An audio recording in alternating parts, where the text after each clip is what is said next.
Welcome to the Spin Axis podcast. I'm Erik Barzeski. I'm Jayson Nickol. And I'm Tyson Deskins. And my name is Raymond Pryor. So today we've got the good doctor, Raymond Pryor, the author of Golf Beneath the Surface, with us today, talking all things mental side on the golf swing. Thanks for being on. Yeah, thanks for having me, guys.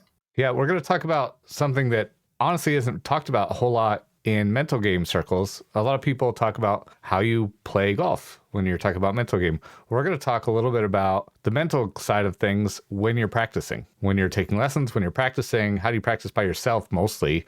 What are you doing? How are you talking to yourself? I've seen people talk very badly to themselves and not necessarily get the results that they want. And then they spiral and they start thinking about 17 things and all kinds of stuff. I'm putting you on the spot, but what's the number one thing that you see that people get wrong about mentally when they're practicing?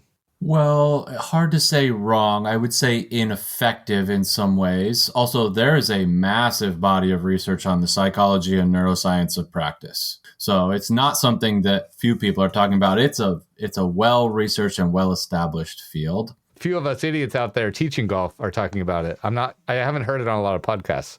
Yeah, let's see if we can improve it. What I would say, most people, let me just give a couple things that might improve the quality of people's practice, particularly if you're somebody who's short on time and you don't have endless golf balls and endless funds to be able to do so. Most people go to practice and they just hit balls and kind of rake. So this is nothing new. Everybody's kind of seen this at a range. Well, there's reasons why people do that, and it's not because they're stupid. That's what we would call in my industry block practice, which is I'm just doing the same thing over again on rinse and repeat. The reason people do that is because in block practice, your performance is going to improve. The real problem with that, though, is your retention, which is the ability to learn behavior and repeat it at another time, is very, very low. And what's even worse is what we would call transfer, which is your ability to take it from one setting, practice setting, to the actual golf course where you might be actually competing or working in conditions that are less than ideal relative to a driving range. So most people like the idea of practicing the same thing over and over again because they see better results and they feel better. So if I was going to kind of put a fine point on your question, most people are practicing to feel better, but by doing that, they are not actually getting better. And then therefore, there's a lot of frustration. There's a very, very difficult time taking that to the golf course. And then if you practiced in a way where you feel like you're getting better because you're just seeing better results by hitting the same club to the same flag over and over again, and then you go to the course and it's very different, you're probably going to say some things to yourself that are not so nice because you're not really sure what's going on. It's very confusing. And that's a very frustrating cycle to be in. Yeah, we've seen golf lessons from bad golf instructors where I would say the person got better during the lesson just because they've been hitting a 7-iron for an hour. Yeah, getting better and seeing better shots are not the same thing. Right. The analogy I use with juniors is imagine we're practicing math and I say to you, what is 12 times 23? And you got to struggle. You got to do some math. Maybe you got to write it down. No calculators, no Google, whatever. And eventually you go, oh, it's 276. And I go, boom, congratulations. You just got better at math. Then I ask you, what's 12 times 23? 276. Did you get better at math? No, you did not. You just regurgitated an answer from something you already get. That's block practice over and over again. Hence why the learning retention is low and the transfer is also very low. You're not actually learning the skill. You're just learning to repeat something that you have felt in your recent past. That's not learning or transfer. Would you generally agree that there's mechanics practice or movement practice when you're learning a new move in the golf swing? You know, someone that's super steep is learning to not be super steep, and there's that kind of practice. And then there's what I would call skills practice, where you're saying, I need to learn to hit wedges certain distances, and so you practice a lot of that. Would you say that there's two different kinds of practice? I would say there are even more types of practice than that. We can practice anything that relates to the golf game. Certainly, we understand through a ton of science, whether it's visual science or force plates or whatever, that the motions that you are making, the sequence that you are making them in, based on the laws of physics, matters very much for how consistently you deliver a club face and a low point. Okay. Having said that, just because you can do that doesn't mean that you can alter how high or how far a golf ball would go. Those are skills where we're not just learning to play between clubs, but play in the spaces between clubs or the spaces between yardages. Or green reading, for example, is a skill. Tempo is a skill. These are all things that we can practice and train, but I think we often get sucked into that if I just refine and repeat my motor skills, that will then quote unquote groove a golf swing, and that quote unquote digging it out of the dirt is the way to do it. What neuroscience tells us is those are some of the least efficient ways to practice, and if anything, they actually create far more harm than they do good. Yeah, well, and like you said there, when you're doing that block practice and you're hitting a big body of balls and you're doing that one after another, you feel good about grooving some shots that are close to your target, but the overall body of work, really, you're not retaining much of that information when you hit 1 7-iron every 25 minutes on the golf course. Correct. There's a different level. So again, the thing we see with randomized practice, which you're describing there, is outcome performance during practice declines, but your retention, your transfer increases, which is why it's less enjoyable perhaps to do, but it's better for you if you're actually trying to perform. Yeah. So again, like a lot of the ways that we're practicing it. Now there's a time for block practice. Particularly what we see in the research is that the younger you are and the lower you are on the learning curve, the more valuable block practice becomes. Simply because if I cannot somewhat physically execute the skill, it's going to be very hard for me to randomize that because I can't do it consistently enough without any randomization. But the better you get, and particularly for anyone over the age of 50 who's listening, block practice is essentially no gain for you. Randomized practice is the only place that you really get some gains. So like you said, going and hitting a bunch of things, I've grooved a swing. You actually really haven't. You've just been repeating something. That's not the same as learning something and being able to apply it in a different way or under a different context. So one of my questions then about someone that's working to change the mechanics of how they move the club or move their body during a swing, they're going to get a 7-iron out or a 6-iron out or something like that and probably just hit that club. Is it considered random block practice? Kind of. I don't know what you'd call it, but if they alter the speed at which they do it, if they make a small mistake on the one side and a small mistake on the other side, like they're too steep, they're too shallow on one, because then they make small corrections and adjustments. Correct. And someone would look at them and say, that guy's just hitting a 7-iron over and over again in that same direction the whole time. But that's not block practice, or is it? It might be. That might fall into the category of like a hybrid practice, or what we might say is like variable practice. But you brought up a really good point about practice is most of the time in practice, we're trying to repeat success, like a successful rep outcome-wise. Our brain doesn't learn very well from the same thing over and over again. It needs endpoints, right? So if you're learning to ride a bike, you need to learn what is leaning too far left and what is leaning too far right, not just trying to stay upright the whole time. Like that's why training wheels don't actually teach you how to really ride a bike.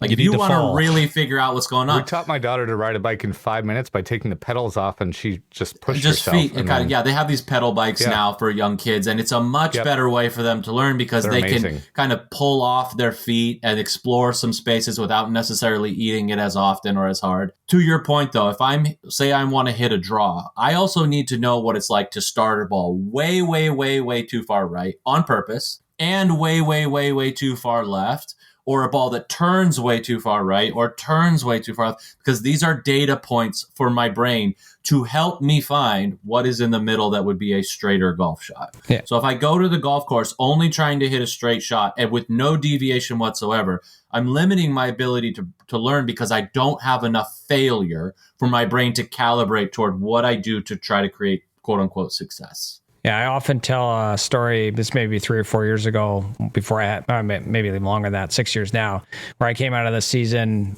came out of the winter with no practice, right? First round, we're off mats, and my buddy's just in front of me, and I can't feel anything. So I push one into the fence on the right, and then I hook one hard to the left, and he's just like, what are you doing, Nickol? I'm like, I can't feel anything. I need to find the most right and the most left, and then I can find the middle from there. The end ranges. Exactly. Right. So our brain wants like more data points is better for our brain. And that includes the end ranges that in golf, we don't really like. Yeah. Right. We typically label those as failure or mistakes or bad shots. And again, there is something to be said about a functional golf shot when you're trying to score. But if I'm practicing, I need these end ranges if I really want my brain to retain, learn, and for me to be able to transfer those skills later. But what that costs me in practice is I'm going to see a bunch of shots that people would look at and be like, what is this guy doing? Yeah, exactly. And I often tell students, I said, you're not going to find that golf ball. Like someone else is going out there and they're going to pick up that golf ball for you. Hit some ridiculous shots. Sure. Hit balls out into the right fence and then hook them into the left fence. Like just do it. And they're like, well, I don't want to hit a bad shot. Yeah. I'm like, if you don't want to hit a bad shot here, we're like, this is the best spot to do it. Yeah. Well, then you're getting into kind of also the crux of your question, Erik, which is a lot of people are practicing trying to avoid poor outcomes, not just in practice, but when I go play, that if I do this, this will eliminate things that I don't want. And that what that puts us into is an avoidance-based mindset. A mindset is defined as a belief system that is filtering our experiences before, during, and after in a biased way. So if I go practice and I go, bad outcomes, quote unquote, are unacceptable, I'm in an avoidance-based mindset telling my brain that, you know what, you need to help me not screw up. So guess what that triggers for our brain? Anxiety. And I'm also depriving myself of the failure I need to actually learn in a way that would help me to be more successful later. Oh, and by the way, if I practice through anxiety, guess what is more likely for me to take to my performance? Also anxiety. Bad golfer, or I should say bad golfers. I should say amateur golfers. They're so afraid of bad golf shots. Yeah. And bad golf shots are just. Pros are kind of afraid of bad golf shots too. I don't want to just single out amateur golfers. Most golfers experience some anxiety about poor shots, for better and for worse, mostly for worse in cases, but it's a really challenging thing for us. Our default response as humans is to resist the things that we don't want. The challenge for that is that then becomes the priority instead of actually pursuing what we want in performance and doing what is necessary to learn how so that we can actually get better over time. So the challenge with block practice is, if you're a golfer and you've been like throwing all kinds of money at instruction and just beating balls, chances are the quality of your practice is really, really low. And the mindset behind it doesn't allow you to fail enough to actually get better. So let me ask you this, Raymond. How can I'm in Ohio, Jayson's in Canada, Erik's in PA. We're pretty much done with outside golf. I have an academy here where I'll be having kids, 4 days a week. What do we do inside, to help these kids mentally prepare, aside from just the randomness of practice and those things? What do we do inside to help them with the mental side of things? Yeah, I think... And not just kids. Sure, anybody in the winter. So there's a variety of different things we can train when the weather is not great for it. I live in Chicago, and quite frankly, if you told me we're going to play golf, I'd be like, does the first number on the thermometer start with a 6? Because if it doesn't, I'll see you later. But in terms of our psychology, like reading a good book, and by good book, I mean a well-informed book about any psychological topic can help change our perspectives, like listening to podcasts like this, where you hear people talk about golf and performance and practice and stuff in ways is really good. Learning how to do some mindfulness practice. Mindfulness practice is awareness practice. It's basically strength training for our awareness in the same way that you might spend some extra time in the winter in the gym, trying to get stronger or more flexible or faster. All these, like learning how to pay attention in certain ways is really important. Paying attention to how we talk to ourselves. So we don't really think positive thoughts or negative thoughts. That's a subjective valence that we put on our own thoughts and words. But the language of anxiety and anger and avoidance is have to, need to, must not, should, shouldn't, if, then, and what if. And learning to listen for these words in our own vocabularies and those of others, not in a judgmental way, but in an awareness way, helps us to pay attention, because when I am thinking and talking like this, essentially that tells me I am asking my brain to avoid first and pursue second, which it can't do either very well, which usually is what keeps people from performing well. If you're going to boil it down to kind of like the bare bones of human motivation, it's avoidance and pursuit, and our brain defaults to avoidance all the time. Well, why would it default to avoidance? I'm either unaware that I'm in that state, I'm talking myself into that state or thinking myself into it, or I have something from my past that I have decided I must avoid in my future, or my best strategy for trying to avoid it is to perfect my technique while I'm on the golf course, and now I'm giving myself a golf lesson and quote unquote overthinking and all of these types of things that we would say are very well-intentioned strategies, but not very productive and not very helpful. These are all things that we can start to explore and train in the off season that can set you up among things like flexibility training, tempo training, all these types, speed training, whatever it is in the off season where, okay, maybe I'm not on the range hitting golf balls, but I can train in a way that prepares me for that. I also recommend to people in the off season, get your sleep right. A lot of golfers are getting up for that early tee time and their work schedule is this, and they're making time to play golf and their sleep schedule just goes to trash. Getting that back on point goes a long way for people. We'd like to thank Dr. Raymond Pryor for coming on this podcast and encourage you to buy his book, Golf Beneath the Surface, as well as listen and subscribe to his podcast of the same name. Thank you for joining us this week, Dr. Pryor, and we now return to the podcast. Yeah, so what can people say to themselves before and during a practice session? Because the people, as you said, they have a lot of anxiety. They feel like they're not getting anything out of a practice session. They feel like they're not getting better. What can they say before to themselves to prepare themselves for the practice session? And then during the practice session, what can they say to kind of keep themselves on track? Sure. What's their main goal in practicing? So I think it's less about what we say to ourselves. So our inner dialogue is a symptom, not a cause. Okay. Right? It's a reflection of our core belief system underneath, or our motivations or our values or our objectives. So instead of saying, why are you talking to yourself that way? It's like, hold on, what would cause you to talk to yourself in that way? So if I'm going to go practice, I need to pay attention. Well, what is my objective here today?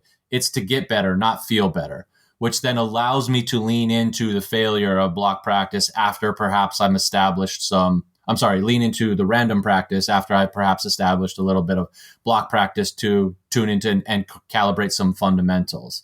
It might also be that I bring more of a growth mindset to it. A growth mindset is the belief that I am a work in progress and that with effort over time, I can get better, instead of a fixed mindset that either I am or I am not a good golfer, which then, by the way, your practice session is going to tell you whether you are or are not a good golfer, even though it doesn't. That comes with a certain inner dialogue. That's going to lend itself toward block practice because I need to see good outcomes to feel good about myself as a golfer. These would be the things I would pay attention to more. So like, what are you trying to do at practice? Not just with the golf ball or the golf club. In your larger arc of golf, are you trying to get better or feel better? Be the two broad categories. What is the practice structure you're going to do? The ball count on this, the reps on that, so on and so forth. What are the limits of the range of limits that you're going to explore? If it's something like I'm practicing center contact, that means I want to hit some off the toe. I want to hit some off the heel. I want to hit some fat. I want to hit some thin. Those types of things where, again, I am intentionally trying to explore these limits.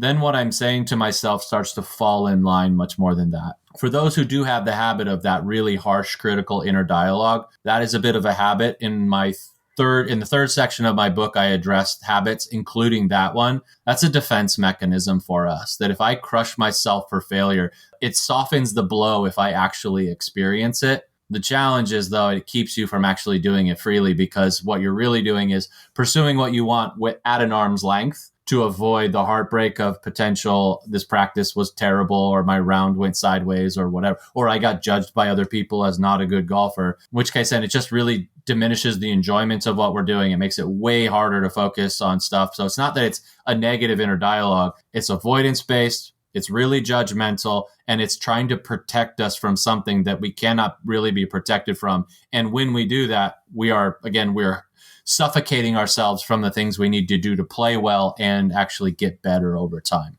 We're protecting our ego, right? Our ego gets hit hard in this sport, and that's it can be ego for sure. Ego, by the way, definition is your sense of self. So if I label myself as a good golfer and I hit a poor shot, that by definition is a threat to my ego. It could be my identity. It could be my investment with my golf that is at stake. There's a variety of different things that we do. And also, let's just say, like, trying and failing, like, it doesn't necessarily feel good. There's a certain level of dissatisfaction with that. But at the same time, that doesn't necessarily mean it's something we have to protect ourselves from. But again, it doesn't feel good. And our brain's default response is, I don't like to feel bad, so I'll just push those away. The challenge is that comes at sacrifice of what it is that we're really trying to do, provided we are clear about what that is.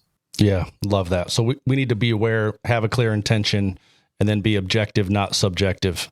So We're a little longer than we typically go, but I have another question I'd love to ask you, Raymond, while we have you here. Again, I teach a lot of junior golfers, and as all of us know, junior golf continues to get better every year. It's crazy how good these kids are getting. And one of the things that I've said a lot this year is this game does some things to some of these kids that almost isn't healthy. So the question that I have for you is, what do you see junior golfers and their parents get wrong from a mindset perspective, in your perspective? Well, I wouldn't give my perspective. I can tell you what the research tells us. Love that. So there's a couple of red flags for parents to pay attention to in themselves, and perhaps maybe coaches can help them be aware of this. Again, I'm not going to say it's wrong or bad, but we know that there's some stuff where there is some serious deleterious effects to your child. What I would say first and foremost is if your child is interacting with something and you are more invested in the outcomes than they are, big red flag.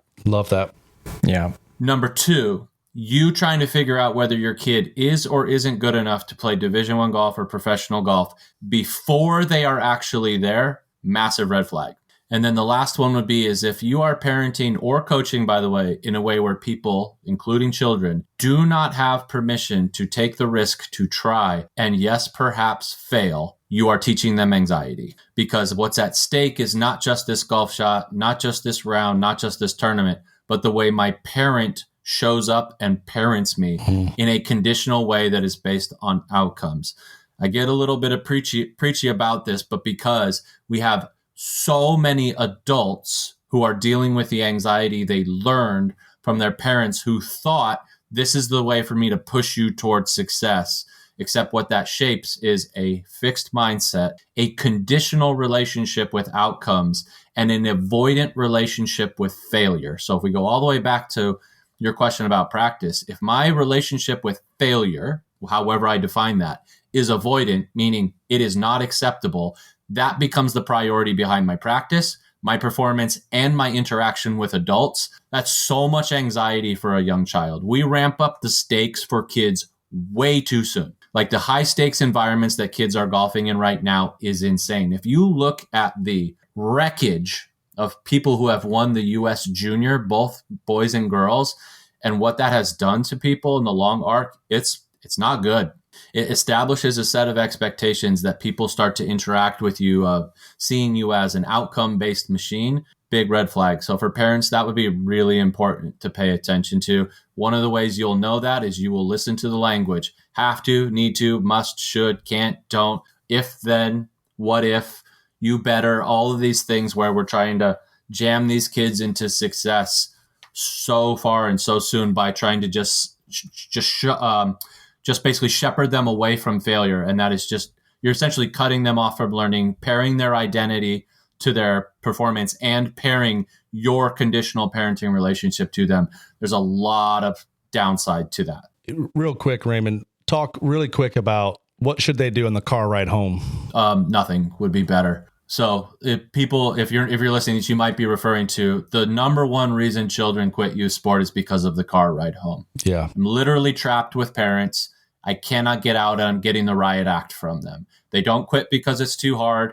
They don't quit because other kids are mean to them. They don't quit because they don't necessarily like it. Like kids are kind of into sports for the most part, one or another or many. And they're into hanging out with other kids. And by the way, they do want to learn and be coached. We know this for sure. They do not want to be judged and put on trial on the car ride home. So for parents, car ride home is just a car ride home. What I usually recommend is if you're going to talk about your kid's performance with them, which you should, make sure it's on their terms. So you get home like, hey, I'd love to hear about your round of golf. Let me know when you're ready to talk about it. Or even put some parameters on it. I'd love to hear about it by the end of the day, whenever that might be. So at least they have some choice in the matter about how and when they engage with it. And then as parents, listen, ask, probe. They learn by, again, playing things over, being able to fail like, oh man, you really hit a crappy shot there. Tell me about it. Yeah, this and this. So instead of what were you doing? You can't be hitting those shots. It's like, yeah, I could see where that happens. And then you just might ask, what might you do differently next time?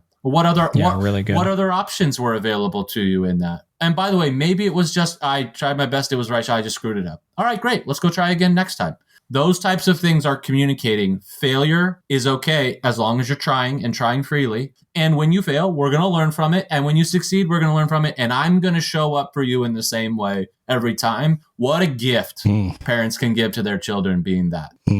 What do you think of I've heard, ask them to name, when they come to you and they talk to you, ask them to name 3 things they did well and then 3 things that they could improve on the next time. And it's all them. You don't have to structure it that way. You could if you wanted to. You know, you might be like, hey, tell me about your favorite shots of the round and then tell me about one that you'd like to do over again, right? And again, the tone matters here. So if I go, hey, tell me about 3 ones you really liked, and then what about that awful one you hit on, whatever. Again, kids will pick up on that. That is like, it is so clear that children do not experience love and affection and care from us as adults in our words. It is they sense it. And they will sense the difference between, well, tell me about those ones, and I can't believe you did that. They will sense that. So does it have to be that structured? No. But usually what I recommend parents, be curious, not judgmental about your kid's performance. Allow them to explore it and play it out. And if they get it totally wrong in a way where you're like, that is not at all what happened, fine. Help them connect those dots, but just hammering them with judgment and trying to force them to do different things and just quote unquote be better. What we see is like, it has a tremendous cost on the kids. And if they can't avoid that by avoiding you, to your point, Tyson, they will quit the sport because, well, how do I get rid of the riot act from parents? Yeah. Don't play golf. That's right. It's not I told you this and this comes with this thing. Even a dummy would be like, well, I guess I just won't do that thing. That's right. I'm just going to avoid it altogether. I will just avoid. The fastest way to avoid the car ride from parents is, well, we don't have anything to car ride home from. Love that. Again, Doc, thanks so much for joining us. That was a great episode. Thanks for everybody tuning in. Make sure you hit that subscribe button so you don't miss any future episodes, and share this with your buddies. Doc, where can people find more about your stuff? Where can people find your book, Golf Beneath the Surface, again? Golf Beneath the Surface, the book, both in hard copy and audio version, are wherever books are sold. There's a digital copy out there, so you can get a Kindle, whatever it is, anywhere books are sold. You can find me on my website, which is btsmindset.com, beneath the surface mindset.com. I also co-host a podcast by the same name, Golf Beneath the Surface, with my friend Chase Cooper. You can get that wherever podcasts are sold. And you can catch me at most golf events on both tours or a bunch of tours that sometimes people say hi, so that's cool too. Awesome. Well, thanks a lot for being on. And you can find us on social medias at The Spin Axis, and you can all find all the episodes on the website at thespinaxis.com. Thanks, Doc. Thanks. Thanks, guys. Appreciate you.